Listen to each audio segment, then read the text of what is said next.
இனியா ஆபீஸ்ல வேலை பார்த்துக்கிட்டு இருக்கப்ப அவங்க கூட வேலை பார்க்கறவங்க கிட்ட கேக்குறாங்க, சமீபத்துல நடந்த நார்காட்டிக்ஸ் கேஸ பத்தி டேட்டாஸ் நம்ம கிட்ட இருக்குமா? ஆபீஸ்ல வேலை பார்க்கறவங்க சொல்றாங்க, யாரோ ஃபேமஸான கம்பெனியோட ஹெட்டோட பையன்தான் மெயின் அக்யூஸ்ட். இன்னொரு ஒருத்தர் சொல்றாங்க, சுதாகரையா சொல்ற? இனியா இத கேட்ட உடனே ஷாக் ஆறாங்க. சிஸ்டத்துல வேலை பார்க்க ஆரம்பிக்கிறாங்க சீரியஸா. இந்த கேஸ பத்தி டீட்டெயில் எடுக்க முடியுமான்னு பாக்குறாங்க கம்ப்யூட்டர்ல. அப்ப அந்த கம்ப்யூட்டர்ல ஒரு டேட்டா ஒண்ணு கிடைக்குது. அத படிச்சு பாக்குறாங்க இனியா.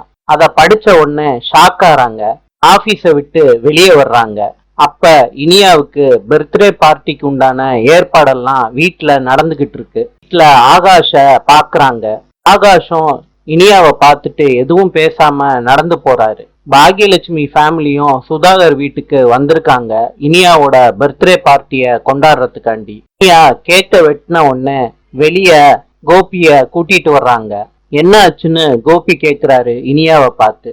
இனியா சொல்றாங்க, நீங்க எனக்கு பார்த்து வச்சிருக்கீங்களே மாப்பிள்ள, ஒரு நல்லவர்லாம் இல்ல டாடி, போத பழக்கத்துக்கு அடிமையானவரு. கேட்ட உடனே கோபி ஷாக் ஆகுறாரு. எதுவும் பேச முடியாம தவிக்கிறாரு. வீடியோவை இனியா காட்டுறாங்க கோபிக்கு. கோபி அந்த வீடியோவை பார்த்து இன்னமும் ஷாக் ஆகுறாரு. இனியா சொல்றாங்க, டாடி இதெல்லாம் பார்த்த உடனே எனக்கு பைத்தியம் பிடிக்கிற மாதிரி இருக்கு டாடி. அழுதுகிட்டே சொல்றாங்க, நான் உங்களுக்கு பிடிக்காத கல்யாணத்தை பண்ணிடுவேன்னு இப்படி பண்ணிட்டீங்களே டாடி அப்படின்னு கோபிய கட்டி பிடிக்கிறாங்க இனியா அழுதுகிட்டே. கோபியும் இனியாவுக்கு ஆறுதல் சொல்றாங்க. நாளை சந்திப்போம்.